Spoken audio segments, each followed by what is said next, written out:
محترم بزرگوں اور دوستوں، عزیز بھائیوں، الحمدللہ میں نے آپ حضرات کے سامنے سورہ طور کی چند آیات کریمہ تلاوت کی ہیں۔ یہ سورہ طور کی آخری آیات کریمہ ہیں۔ اللہ رب العالمین نے ان آیات کریمہ میں بڑے ہی پیارے انداز میں پیار بھری تسلی دی ہے اپنے پیارے حبیب محمد عربی صلی اللہ علیہ وسلم کو۔ اللہ رب العالمین ارشاد فرماتے ہیں فَذَرْهُمْ حَتَّى يُلَاقُوا يَوْمَهُمُ الَّذِي فِيهِ يُسْعَقُونَ۔ اے میرے محبوب پیغمبر صلی اللہ علیہ وسلم، ان کفار کو، مشرکین کو اپنے حال پر چھوڑ دو، یہاں تک کہ یہ اپنے اس دن سے ملاقات کریں جس دن میں ان کے ہوش و حواس اڑ جائیں گے۔ آپ نے دعوت دے دی، اللہ کا پیغام پہنچا دیا، پوری حکمت بصیرت کے ساتھ ان کی فکر کر لی، پھر بھی اگر یہ لوگ نہیں مانتے، اپنی بات پر اڑے ہوئے ہیں، تو فرمایا ٹھیک ہے، ان کو پھر رہنے دو، ان کو اپنے حال پر چھوڑ دو، اور یہ اپنے اس دن سے ملاقات کریں جس دن ہوش و حواس کام نہیں دیں گے۔ اتنا دہشتناک دن ہے وہ، قیامت کے دن، آخرت کے دن، اتنا وحشتناک دن ہے کہ ہوش و حواس اڑ جائیں گے، ٹھکانے نہیں رہیں گے۔ پتہ چل جائے گا ان کو کہ اللہ کے پیغمبر صلی اللہ علیہ وسلم کا انکار کرنا کتنی بڑی غلطی تھی جو ہم نے کی ہے۔ یوم لا یغنی عنہم کیدہم شیئا ولا ہم ینصرون، جس دن ان کے مکر، ان کے فریب، ان کی چالیں، ان کی تدبیریں ان کے کچھ کام نہیں آئیں گی، اور نہ کوئی ان کی مدد کرنے والا ہوگا۔ آج تو بڑے منصوبے بنا رہے ہیں، سازشیں کر رہے ہیں، لیکن کل قیامت کے دن کوئی مکر نہیں چلے گا، ان کا کوئی فریب نہیں چلے گا، کوئی تدبیر نہیں چلے گی، ہر تدبیر ختم ہو جائے گی، اور ایسے بے بس ہو جائیں گے کہ کوئی مدد کرنے والا نہیں ہو پائے گا۔ وَإِنَّ لِلَّذِينَ ظَلَمُوا عَذَابًا دُونَ ذَلِكَ وَلَكِنَّ أَكْثَرَهُمْ لَا يَعْلَمُونَ، اور بے شک جو ظالم لوگ ہیں، ظالم لوگوں کے لیے اس سے پہلے بھی عذاب ہے، اللہ کی طرف سے مصیبت ہے، ولیکن اکثرہم لا یعلمون، لیکن ان کے اکثر لوگ جانتے نہیں ہیں، جہل ہیں۔ آخرت کا عذاب تو قیامت کے دن شروع ہوگا، تو بہت بڑا عذاب ہے، بہت سخت عذاب، لیکن فرمایا اس سے پہلے بھی ان پر عذاب آئے گا، کفار پر، مشرکین پر، ان اللہ اور اس کے رسول صلی اللہ علیہ وسلم کے نافرمانوں پر دنیا میں بھی عذاب آئے گا، دنیا میں بھی ذلیل ہوں گے، رسوا ہوں گے، عالم برزخ میں بھی ان پر عذاب ہوگا، قبر میں بھی عذاب ہوگا، قیامت کا عذاب تو اور ہے، وہ تو بہت سخت عذاب ہے، اس سے پہلے بھی ان کو عذاب بھگتنا پڑے گا۔ وَلَكِنَّ أَكْثَرَهُمْ لَا يَعْلَمُونَ، اللہ تعالیٰ فرماتے ہیں لیکن ان کے اکثر لوگ جانتے نہیں ہیں، یعنی جاہل ہیں۔ کیا مطلب کہ جانتے نہیں ہیں؟ وہ تو بہت بڑے تاجر تھے، اچھی اچھی بلڈنگیں بناتے تھے، اپنے ملک کا نظام بھی چلاتے تھے، سمجھو کہ وہ بادشاہت بھی کر سکتے تھے، سیاست بھی کر سکتے تھے، حکمت بھی کر سکتے تھے، باقی تو سارے کام کر سکتے تھے، پھر بھی اللہ تعالیٰ فرماتے ہیں کہ وہ جاہل ہیں۔ اس تو جاہل ہونے کا مطلب یہ ہے کہ وہ ایمان نہیں لے آئے، اللہ اور اس کے رسول صلی اللہ علیہ وسلم کی فرمان برداری نہیں اختیار کی، دین نہیں سیکھا۔ جو شخص ایمان نہیں لاتا، دین نہیں سیکھتا، اس ایمان اور دین کے بغیر دنیا کے جتنے علوم سیکھ لے، جتنے دنیا کی مہارت حاصل کر لے، اسباب جمع کر لے، قرآن کریم ان کو عقل مند نہیں کہتا، تو جاہل کہہ رہا ہے، جاہل ہے۔ تو قرآن کریم نے مکے کے لوگوں کو امی بھی کہا ہے، امی، تو یہ مکے کے لوگ تو اس وقت جو آس پاس کی دنیا تھی ان میں تو یہ بڑے مہذب لوگ سمجھے جاتے تھے، یہ تو سردار تھے نا، پورے عرب کے سردار تھے مکے والے لوگ، یہ تو بہت بڑے تاجر تھے، سردار تھے، تجارت میں مہارت تھی ان کو، بادشاہت میں، سرداری میں، باقی تو ہر فن مولا تھے۔ دین نہیں تھا، ایمان نہیں تھا، تو قرآن کریم نے ان کو امی کہہ دیا ہے کہ ان پڑھ تھے، جاہل تھے۔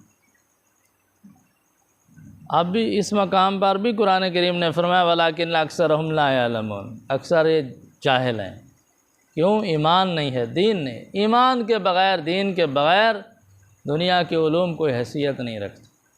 ہاں ایمان ہو، دین ہو، اس کے ساتھ ضرورت کے طور پر دنیاوی علوم حاصل کریں، اور اس کا مقصد بھی اللہ کی پہچان ہو اور اللہ تعالیٰ کے احکامات کو پورا کرنا ہو، تو وہ بھی دین ہے۔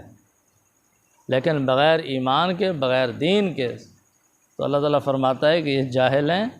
وَاصْبِرْ لِحُکْمِ رَبِّكَ فَإِنَّكَ بِأَعْیُنِنَا۔ اب اللہ تعالیٰ نے اس سورۃ کریمہ کے آخر میں اپنے پیارے نبی محمد عربی صلی اللہ علیہ وسلم کو بڑے پیار بھرے انداز میں تسلی ارشاد فرمائی کہ میرے پیغمبر صلی اللہ علیہ وسلم، آپ نے تو دعوت دینے کا حق ادا کر دیا، ان کی ہمدردی کا، ان کی خیر خواہی کا حق ادا کر دیا، لیکن یہ نہیں مانتے، تو آپ پریشان نہ ہوں۔ وَاصْبِرْ لِحُکْمِ رَبِّكَ، آپ اپنے رب کے حکم کے لیے جمے رہیں، ڈٹے رہیں، استقامت اختیار فرماتے رہیں۔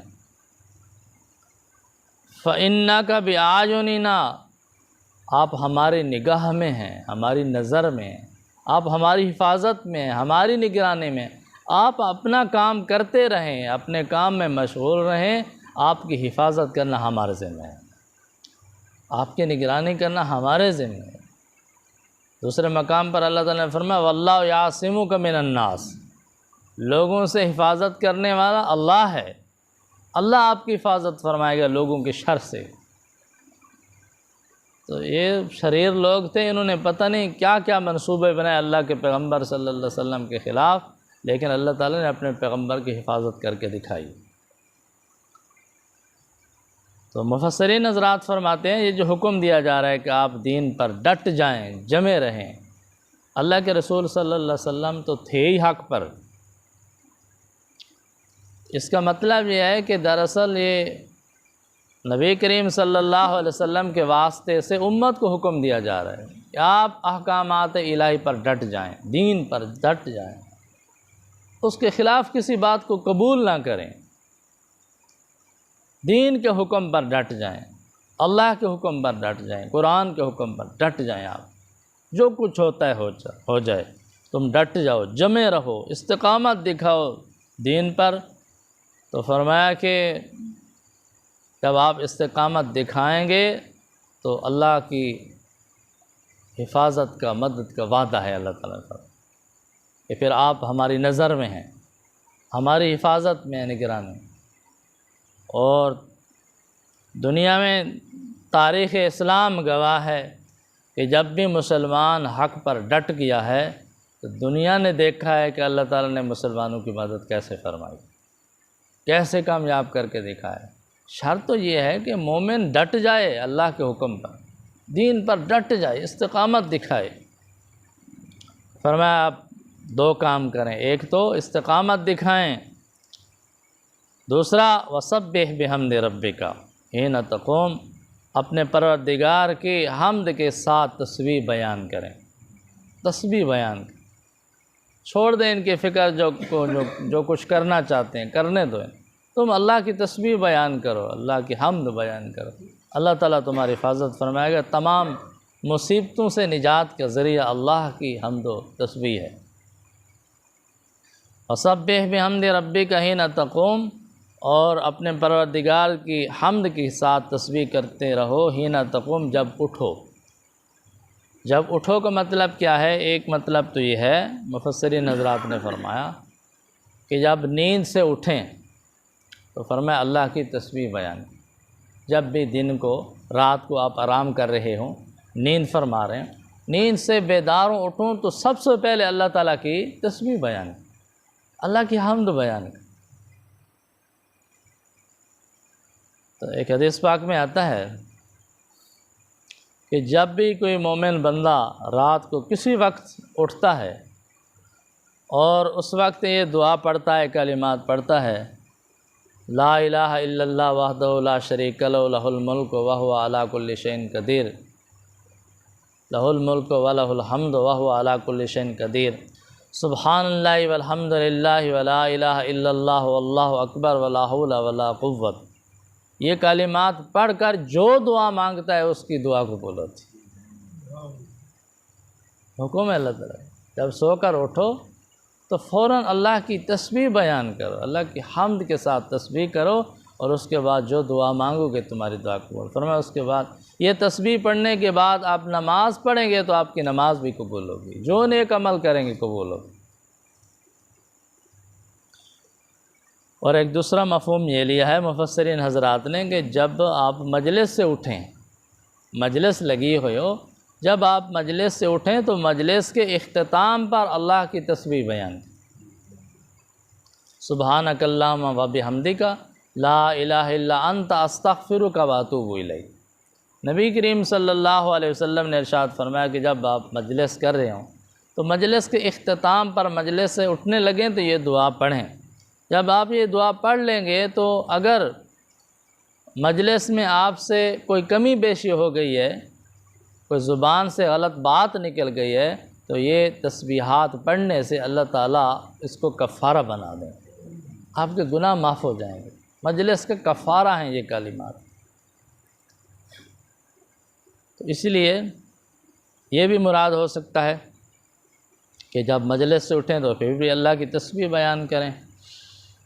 وَمِنَ اللَّيْلِ فَسَبِّحْهُ وَإِدْبَارَ النُّجُومِ، اور رات کے کچھ حصوں میں اللہ کی تسبیح بیان کریں۔ مغرب کی نماز ہے، عشاء کی نماز ہے، مغرب کے بعد عشاء کے بعد تسبیح بیان کرتے رہیں۔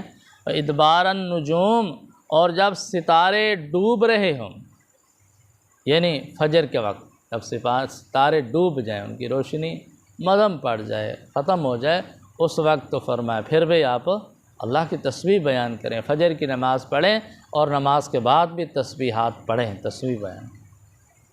تو یہ امت کے لیے حکم ہے کہ حالات کو نہ دیکھیں، اللہ کے حکم کو دیکھیں، دین پر استقامت دکھائیں، اللہ کی عبادت میں لگے رہیں، جو کام تمہارے ذمہ وہ کرتے رہیں، اللہ تعالیٰ آپ کی حفاظت بھی کرے گا، مدد بھی فرمائے۔ تو دعا ہے کہ اللہ تعالیٰ ہم سب کو یہ سورۃ طور میں پڑھا ہے، سنا ہے، اس پر عمل کرنے کی توفیق عطا فرمائیں، اور بقیہ صورتوں کی اپنی رضا کے لیے اپنے فضل سے ترجمہ اور تفسیر مکمل کرنے کی توفیق عطا فرمائیں۔ وآخر دعوانا الحمد للہ رب العالمین۔